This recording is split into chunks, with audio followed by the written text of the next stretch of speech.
Assalamualaikum warahmatullahi wabarakatuh.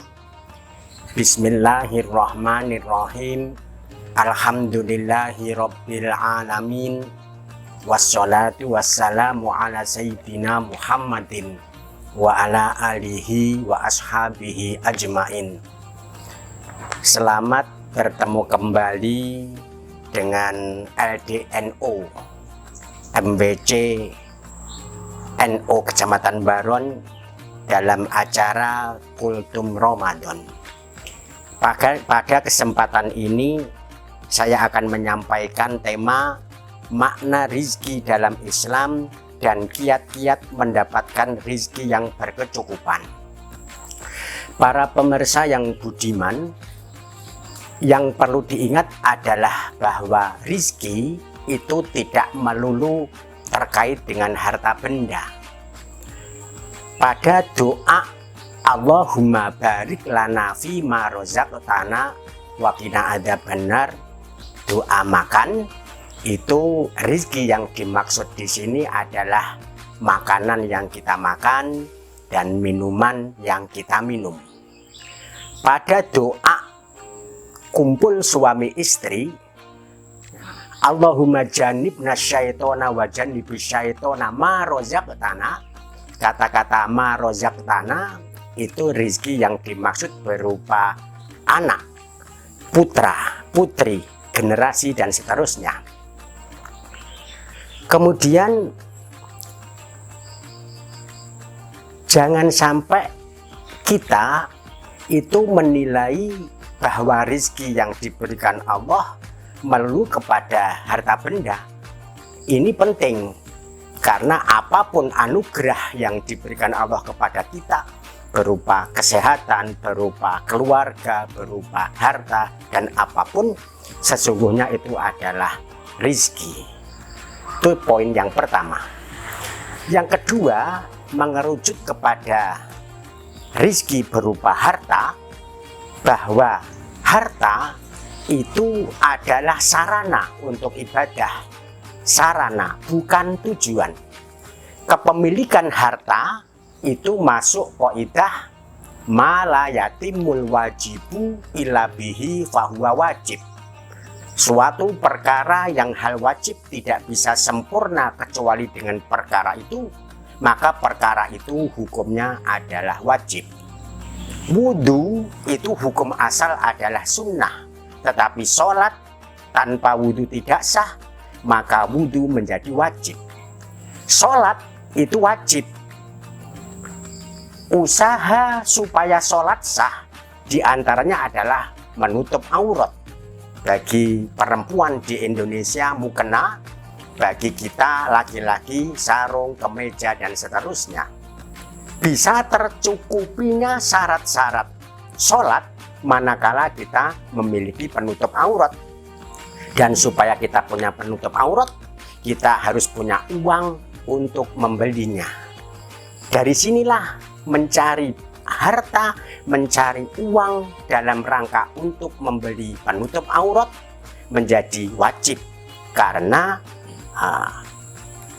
sholat bisa sah manakala menutupi aurat. Begitu pula ibadah haji adalah wajib, tetapi bisa pergi haji manakala ada biaya dan manakala kita berusaha untuk memperoleh biaya itu kita harus bekerja. Maka bekerja mencari uang dalam rangka untuk biaya haji hukumnya menjadi wajib. Jadi harta penting, dia adalah sarana. Ya. Meski pentingnya kayak gitu, jangan sampai kemudian harta menjadi tujuan. Di dalam Islam, harta adalah sarana, bukan tujuan. Jangan sampai harta menjadi tujuan kita hidup, padahal dia sebenarnya adalah sarana. Yang selanjutnya adalah supaya harta kita menjadi barokah, menjadi berkah, maka kita juga harus mencari harta tersebut dengan cara yang halal. Kehalalan ditinjau dari dua hal. Yang pertama, dzatiyah, barang itu sudah haram seperti daging babi, khomer dan sebagainya. Yang kedua adalah caranya memperoleh harta itu harus halal. Jadi bendanya, dartiyah bendanya harus halal, kemudian caranya memperoleh juga harus halal. Itu menjadikan harta kita barokah. Yang selanjutnya adalah kiat-kiat mendapatkan rizki yang berkecukupan. Yang pertama tadi saya singgung bahwa harta yang kita peroleh harus dartiyahnya halal, begitu pula cara memperolehnya juga halal. Ya. Ada sementara kita yang ketika disodori daging babi mulut tertutup, nggak mau sama sekali. Tetapi kadang-kadang kita begitu saja mudah untuk menerima hasil korupsi, markup, dan seterusnya. Padahal itu sama-sama haram. Satu sisi kita mengharamkan betul terhadap daging babi, khamr dan sebagainya, tapi kita agak toleran terhadap perkara haram yang diperoleh dengan cara korupsi, markup dan seterusnya. Ini tidak boleh terjadi. Ya, kiat untuk mendapatkan rezeki yang berkecukupan, bahwa untuk kita memperoleh harta harus bekerja. Nah, untuk saat ini kita tidak bisa memaksakan diri untuk bekerja sesuai dengan keinginan kita.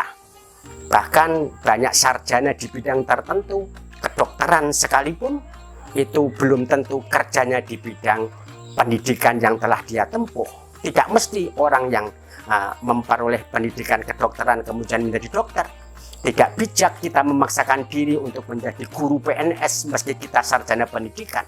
Saat ini yang terpenting adalah bagaimana kita bisa memperoleh harta dengan cara yang halal. Itu yang terpenting. Bekerja apa saja nggak masalah.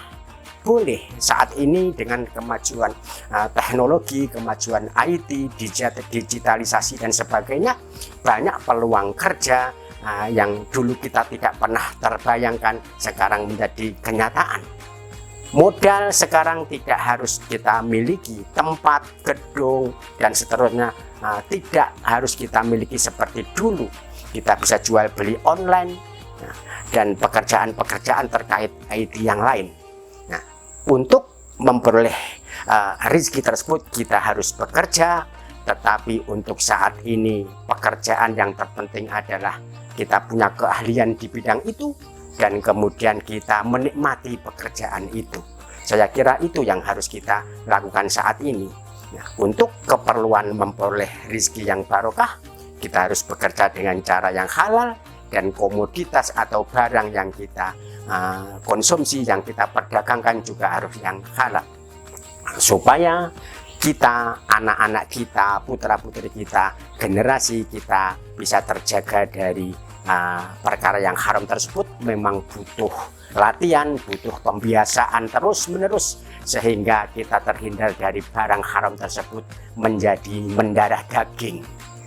Kita disodori harta yang haram dari jenis zatnya maupun dari cara memperolehnya, kita langsung bisa menolak manakala kita sudah terlatih untuk menghindari perkara-perkara yang haram tersebut.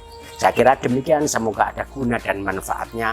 Kurang lebihnya mohon maaf. Billahi taufiq wal hidayah. Wassalamualaikum warahmatullahi wabarakatuh.